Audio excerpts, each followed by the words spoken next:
Rashad Samples is Oregon's new running backs coach. Could he be an offensive coordinator for Oregon one day? Here we go. You are Locked On Ducks, your daily podcast on the Oregon Ducks, part of the Locked On Podcast Network, your team every day.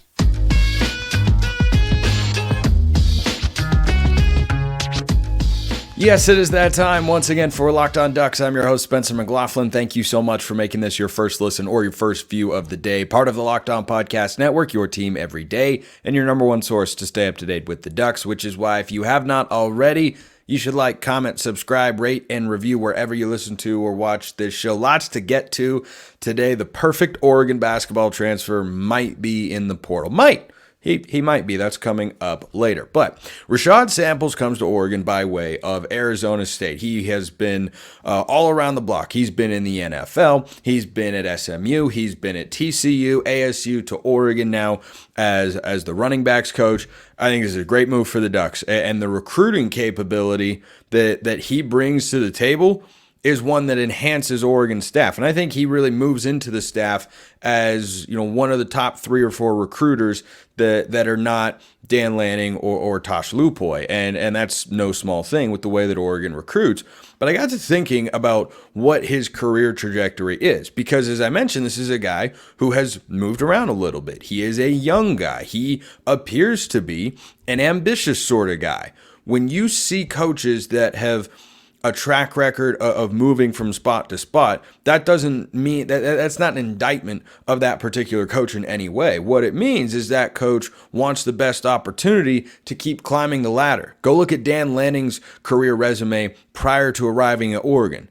He's been all over the place. Arizona State, Alabama, Memphis. You can just keep looking. Pretty sure he's in Memphis once upon a time. He's had a lot of different stops in his coaching career. And he is, of course, one of the younger head coaches in all of college football. He's not even 40 years old yet. Samples isn't even 30 years old. He is the second position coach to be under 30 years old on this Oregon staff, joining Alik Terry as the offensive line coach. And I think that Samples is really good, but I think whether or not his next big career move comes at Oregon depends on Will Stein. So last year, Stein was, I think, one of the kind of 6 to 10-ish, maybe 8 to 12 finalists for the Broyles Award given to the nation's top assistant coach / coordinator. And he was really good. Came over from UTSA. He's been really, really good. Is he someone who wants to be a head coach? Not entirely sure. I don't think that he, certainly he's, out on the recruiting trail plenty and has been a part of some notable recruitments for the Ducks.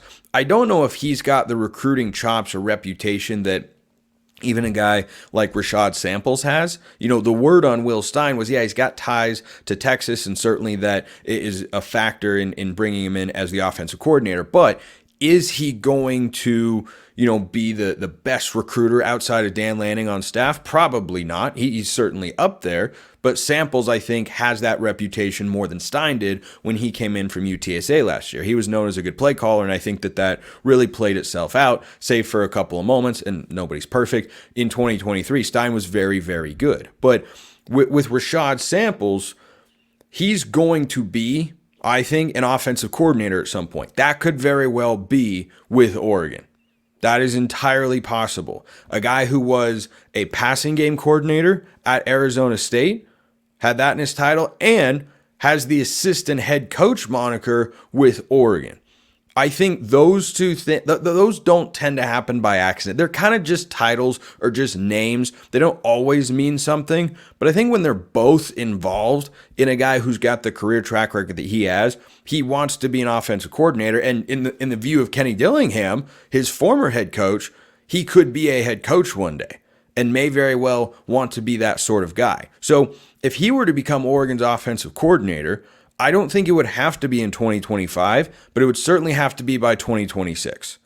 I think that he is, like Carlos Locklyn, probably a 2-year guy at the max. And you can't always make predictions with the coaching carousel because you just never know. You truly never know what jobs are going to become available and which guys are willing to move and which connections actually take place. Did you know that Jonathan Smith was going to take over at Michigan State and Demetrius Martin would go with him? Not inherently. Was that on anybody's radar last year? Probably not. because Coach Meat was just with Oregon and he was doing very well in both the high school and recruiting ranks and the transfer portal ranks, bringing in DBs and coaching DBs, did a lot of really, really good things. Now, Chris Hampton is in that particular role. Speaking of the coaching carousel, Chris Hampton is a guy who I could absolutely see getting a full-time defensive coordinator position if Oregon has another great defense this year. That could absolutely take place, but why don't we save that conversation for another day? I think that for Samples, he'll spend 2024 with Oregon, obviously, and I think you probably need, before you can be an offensive coordinator somewhere else, I would think, if he's going to take a high-profile job or seek out a high-profile job, you're probably going to want to have 2 years under your belt with the Ducks. That's 2 years, being involved with the offensive staff, and that's 2 years to put, a recruiting footprint down and demonstrate, okay, this is what I'm capable of, and you give me the title of offensive coordinator, and that carries more weight on the trail. That's a strong pitch that you can make to another school. And if the offense is as good as I think we all expect it to be for the next couple of seasons, yeah, that elevates his profile as well. But that all comes back to Will Stein, right? Let's say that, Samples is not going to be the running backs coach for more than 2 years, which I think is a pretty reasonable thing to think. After that second year, is Stein a head coaching target? And if so, where? You don't know what jobs are going to come open in a couple of years. You don't know what jobs Will Stein will be interested in if he wants to be a head coach. And that's an if. We've talked about Junior Adams before here on the show, and with him and Tosh Lupoy both, there's never really been an indication that either have a desire to take that next step up. For Lupoy, that would be a head coaching opportunity. For Adams, that would be an offensive coordinator opportunity. Neither guy has ever popped up in circles and, come out on lists tweeted out by guys like Pete Thamel or the like, or Dennis Dodd or whoever, with regards to, this school is looking for its next head coach or offensive coordinator.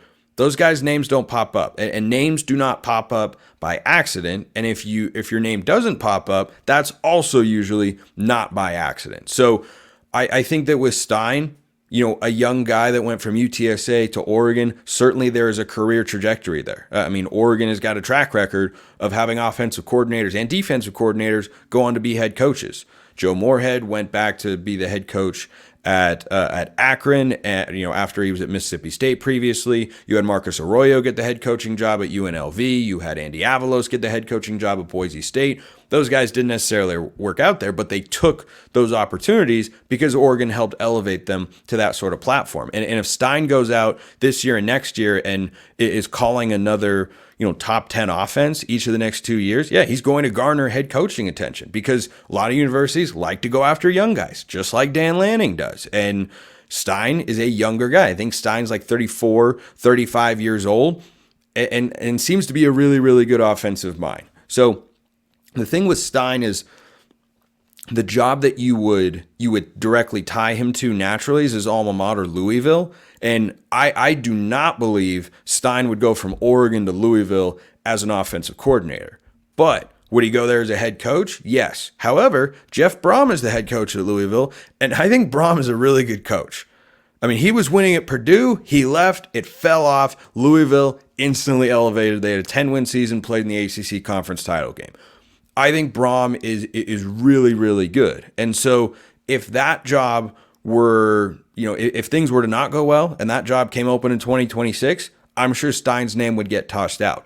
But other than that, I don't know. He was at Texas as a quality control guy. He's got ties in that state, so maybe a smaller job within the state of Texas. Maybe if Rhett Lashley leaves SMU and he were to get a more high-profile job, or if Baylor moves on from Dave Aranda, I think that'd be the job I'd put in the mix there. But if that doesn't happen, then Stein probably stays as Oregon's OC, which I would be good with. And Samples probably eventually, moves on to be an offensive coordinator somewhere. But I think Oregon can get 2 years out of him. I think after 1 year, certainly he could be a target for some spots, for some programs to be an offensive coordinator.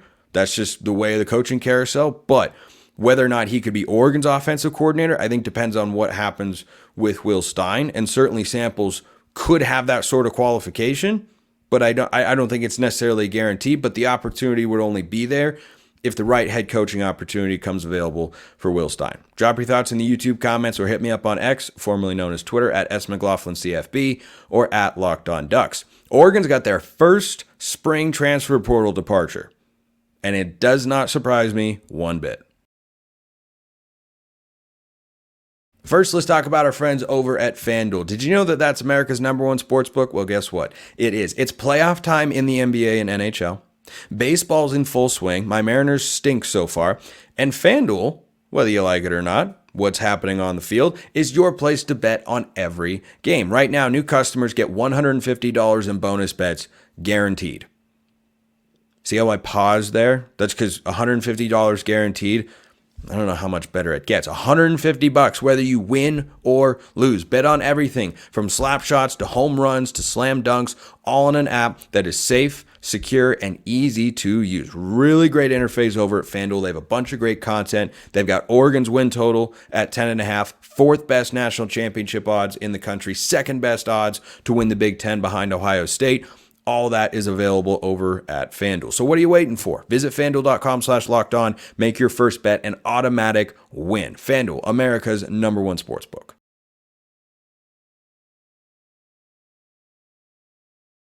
Second segment sip. Number one thing I got to do on every show to give you the best show that I possibly can. Appreciate you all being tuned in. Mailbag questions are always available to submit by you via YouTube comments or X if you want priority access and all sorts of other perks. Go join the flock over at Subtext. Link in the description below wherever you listen to or watch this show.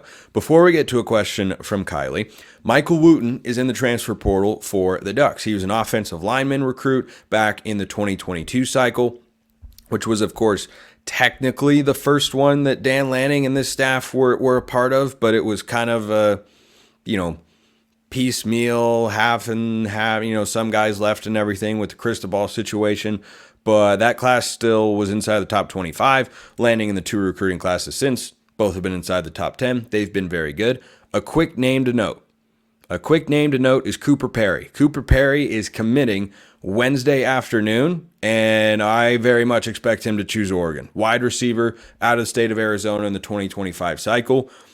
Oregon, I think, was they're among the finalists, obviously, but they were kind of trending towards having him. Max Torres has felt confident about him for a long time, but the Rashad Samples move from ASU to Oregon should finalize that decision. So hopefully for Thursday's show, we'll be able to break down the reaction of Cooper Perry there. Again, he's committing Wednesday afternoon. But Michael Wooten, the offensive lineman, committed back in 2021. He was in the class of 2022.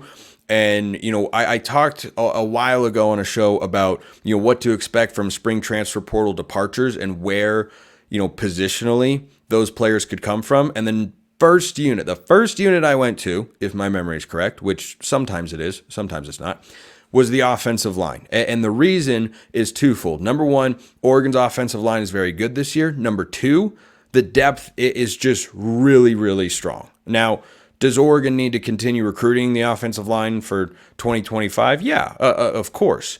But when you look at the unit that Oregon has this year and what it projects to be next year as well, yeah, you're losing a lot of guys from this year's offensive line in all likelihood, right? Marcus Harper has only got this 1 year of eligibility left. Connerly probably, though not guaranteed, probably goes to the NFL. Bedford is done. He'll be the right guard. The Indiana transfer, Cornelius at right tackle, he's done after this season and, looks like he could be an NFL guy as well. But Oregon has recruited that position well. There are guys who are on the not necessarily near the top of the depth chart, but can be in the mix. And Wooten for this year was not going to have a path to playing time. He just wasn't. I think George Silva is probably one of your backup offensive tackles. Davey Uli is one of your backup guards. Nishad Strother from East Carolina is probably ahead of him on the depth chart as well. And then I don't know what to expect from true freshman Jaquan McCroy, or Shaq McCroy as he's known, because he's just a monstrous human being. But you have a lot of offensive linemen on the roster. It tends to be a developmental process, and I think Wooten at this point understands that, his path to playing time would be best served in 2025, or like that would be his best opportunity to play real meaningful snaps for Oregon's offensive line would be next year, not this year. And so he hits the transfer portal, and I'm sure he'll be able to find a home and go somewhere where he has a better chance of seeing the field. But Oregon's offensive line depth this season is just really, really good. You got a guy like Kawika Rogers in that room as well. I think the offensive line depth is really, really good this year. Should be again next year, and you don't know right now, obviously, what transfers they'll bring in along the offensive line. They've done that each of the last couple of years, whether you talk about Cornelius, who's been a stud, or Bedford, who's been really good. They brought in Junior Angulau from Texas, but he hasn't panned out the way he did compared to what a lot of people, myself included, expected of him along the offensive line. Injuries have played a part of that, to be sure, but I like where Oregon's offensive line is at. This is the first transfer portal departure that Oregon's had announced for the spring, and there will be more. So the portal officially opens on Tuesday, April 16th, and is open through April 30th. And grad transfers, I think, have to get in by May 1st. But that's the window where guys can go in, and Oregon fans should just be prepared that you're going to have more guys go into the transfer portal. And are there going to be any impact players in there? Last year, I would have said, no, there won't be any more. Everyone who could have made an impact has already left and gone to, find a new home and everything. And then Keith Brown went into the portal, and it was kind of like, wait, what? He's doing what now? That's kind of a head scratcher, just a little bit. And Oregon's linebackers, of course, turned out to be fine. Brown is now playing up at Washington State. He didn't play a whole lot at Louisville last year. Should play a good amount for Jake Dickert and the Cougs, and he's got a good defensive coach up there. And I think he could have a good season. But I don't have a super strong feel on, which players specifically could hit the transfer portal once it opens. But the two position groups I highlighted as, as being the biggest targets to have guys leave in the spring portal window were offensive line. I've already seen one, and the cornerbacks, not the safeties, but the cornerbacks. You could see one or two guys who maybe don't like where they're falling on the depth chart potentially at practice or how things are going, and say, I think I can find more snaps elsewhere, because there are just so many corners in that room. You have just an uncanny mix of talent, experience, and returners. Like it's all in there. You've got young guys trying to prove themselves. You have talented freshmen who are coming in. You've got anything and everything that you could want in a cornerback's room. Oregon just figure out who are the best guys. And I think Jabbar Muhammad is your cornerback one. And after that, a lot of stuff is up in the air. All right, into the mailbag we go. Kylie asked this question. We saw crazy trick plays when Will was at UTSA. That's Will Stein, I was talking about earlier in the show. Do you think we will see some crazy trick razzle-dazzle from him at Oregon? Well, I can't say I watched a ton of UTSA football. I've seen some, prior to his taking over at Oregon. I studied up as much as I could on UTSA and their offense and whatnot. But I don't think Stein is afraid of a trick play every now and then. We saw that little double end around screen, whatever you want to call it, in the Fiesta Bowl against Liberty. But I don't think there's going to be a greater infusion of trick plays with Will Stein. I do wonder, when you go back and watch what he did with Frank Harris, a lefty, kind of smaller quarterback at UTSA, and had a lot of success. I wonder with Dylan Gabriel if he runs him more than Bo Nix. Now, Gabriel is smaller, but it's also been a really strong feature of his game over the last couple of years. And certainly quarterback runs are something Will Stein is comfortable with and has got in his back pocket. So I don't wonder about the trick plays. I do wonder about whether or not you'll see RPOs that have more quarterback run options in them, because I think those were reduced last year, and I was okay with that, right? Because in 2022, I'm sure Dan Lanning told Will Stein, hey, we want to keep Bo healthy. We want to keep him upright. Same can apply to Dylan Gabriel. Absolutely. I just wonder if Will Stein looks at Gabriel, sees a lot of Frank Harris, and says, well, he can, dial up a quarterback run here, have him, keep the ball there. Bo Nix did it pretty sparingly the last couple of years, and it was very effective, right? Rather than, the quarterback run being the second option on run plays, it was, little passing concepts pretty consistently. Maybe they go with that again. But then again, Bo Nix is, 6'1", 6'2". Dillon Gabriel's more like 5'10"-ish. Is he going to be able to see the field as well over Oregon's big offensive linemen to make those sorts of reads and throws? I don't know. I don't know. Like Gabriel can run the RPO, but does it need to be more on the edges and not as much over the middle sort of stuff? That I think is a question that they'll hammer out during spring football. But I do wonder about the quarterback run aspect, because that's something that Stein has done before. Gabriel's capable of doing it, and certainly it can have some really great results. It can also get your quarterback injured and derail an entire season. So it giveth and it taketh. The portal has giveth Dana Altman an opportunity. Man, I would love to see him capitalize on it.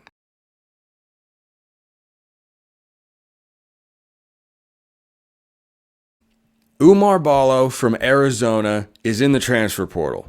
Number one, did not see this coming. Number two, please, Dana, go get him. Go get him. I don't know if Dana Altman has ever listened to or watched Locked On Ducks. I'd be honored if he did.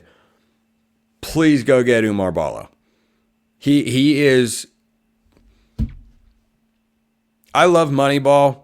It's the best sports movie of all time. One of my favorite movies ever.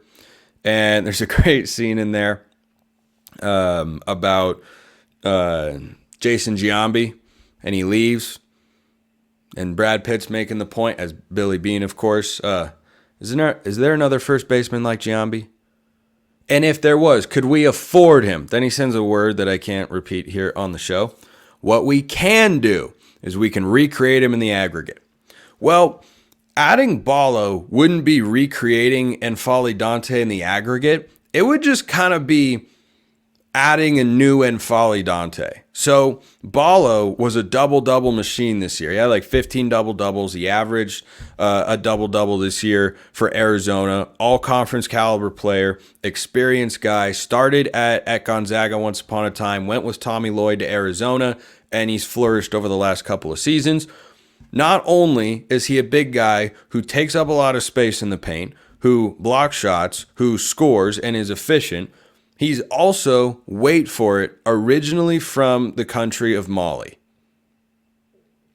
That's where N'Faly Dante's from. So I'm just connecting the dots and saying, hey, this would be a great fit, because losing Dante is a huge part of Oregon's team from last year. You know who would be the ideal plug-and-play sort of guy? Big hulking presence in the middle, where you'd say, oh, okay, we have new N'Faly. That's what Ballo would be. He'd be new Dante. And it would be a one-year ordeal, but guess what? College sports are a year-to-year proposition, and Ballo would be fantastic. Dana Altman is familiar with him because of his time at Arizona. He's coached against him several times, and certainly Ballo is familiar with the way Dana Altman uses bigs, which leads me to my second point as to why this is a great two-way relationship should it come to fruition, and boy, I hope it does. Have not heard whether Oregon's going to be in the mix. It would be coaching malpractice if a phone call is not made, if a text is not sent, if an offer is not extended to go get Ballo out of the transfer portal. The familiarity with Oregon, you keep him in the same sort of geography. Of course, you'd be playing in the Big Ten, because that's where Oregon will be next year, which is still weird to me, but you know what? It's just what it is now. It all makes so much sense. And Dana Altman's track record with big men has to appeal at some level to Ballo, right? I don't know why he'd want to leave Arizona and Tommy Lloyd. I think Lloyd's a really good coach, and he's done a good job over the last couple of years. And Ballo was at the centerpiece of what they were doing, or not the centerpiece per se. That was kind of Caleb Love, but he was a big focal point. He was a major piece of what they did, of why they were successful, of how they played. And You got to look at what Dante did the last couple of years, couple of first-team All Pac-12 selections when he's been healthy, and then you think back to guys like Jordan Bell and Kenny Wooten, Chris Boucher, like the lineup of bigs that Dana Altman has had success with is extensive, and you got to go and make that selling point to Ballo. So I think that this would be a really, really good match. And it's not the only move Oregon needs to make in the portal. So if you get Ballo, that would be like my number one dream target right now. There still needs to be someone to come in and be next year's Jermaine Couisnard, or at least play that sort of position. Because remember, you've got Brandon Rigsby in the transfer portal. You've got, and he was a bench guy anyway, Kerry Oquendo, Jermaine Couisnard, and Folly Dante. They're gone to graduation, along with Mo Diawara.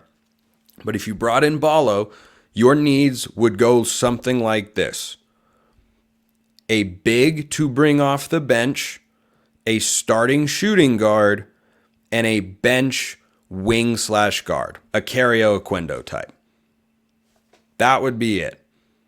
There's still a lot of guys in the portal. I don't know when these moves are going to get made, but here's what I do know.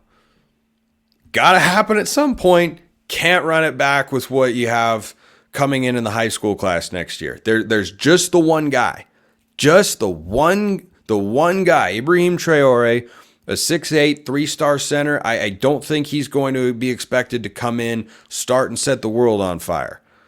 Right? He comes in with a lot less hype than a guy like N'Faly Dante or Nate Biddle. But if you could give me a front court that rotates between, whoever your kind of fourth complementary big would be, like a good, like a stretch, a solid stretch four, maybe, someone in the 6'8" to 6'10" range, maybe like an athletic 6'8", 6'10" power forward sort of guy to bring off the bench.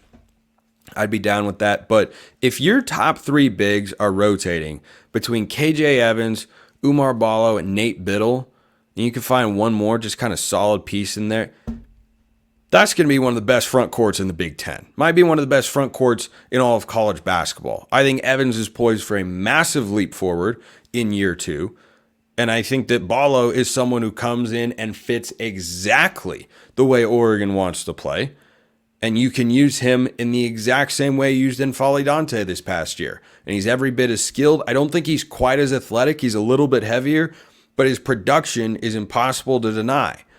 And Shellstad is your point guard. Your small forwards are going to be Mookie Cook and Bam Tracy. You're going to bring Keyshawn Bartholomew off the bench. You need one more bench piece and a starting shooting guard, and then you're good. That's the lineup right there. And you know what? Frankly, if you bring in Ballo, maybe Traore is ready to just contribute of just being a big body out there. I don't know. I haven't really done, to be honest, a film breakdown of kind of what he could bring to the table or what's expected of him. But maybe those would be your four front court players. And guess what? It's a pretty good front court. That's a pretty good front court. You have a freshman who could learn from a couple of experienced bigs like Ballo and Biddle. You'd have KJ Evans who's still learning and can play a small ball 5 or be a 4. I think it would be such a great match. And look, I don't think it's urgent times for Oregon basketball here. And oh my gosh, you got to find guys. But slowly but surely, names are going to get plucked out of the portal and they're going to find homes. I think there's still some time, but I do wake up, not daily, let's call it every other day, wondering, have they added a transfer yet? I know they were in the Final Four for that 6'4" transfer guard from Iowa, and I don't believe he has committed yet. Tony Perkins is the guy that I'm talking about there. He is not committed yet. So that's the name that I'm waiting on, but Ballo is at the top of my list. I think I would. That's an interesting question. Would I rather get Perkins or Ballo? Probably rather get Ballo, just because the number of high-level, proven production bigs that are out there like him, fewer and far between than shooting guards that can come in and play a little bit of defense and score maybe 10 to 14 points a game on average is what you need from that position for Oregon's roster next year. But That's my wish list. That's my wish list right now for Oregon basketball. Go get Ballo. Appreciate everyone listening. I'll see you next time. Have a wonderful rest of your day, and go Ducks.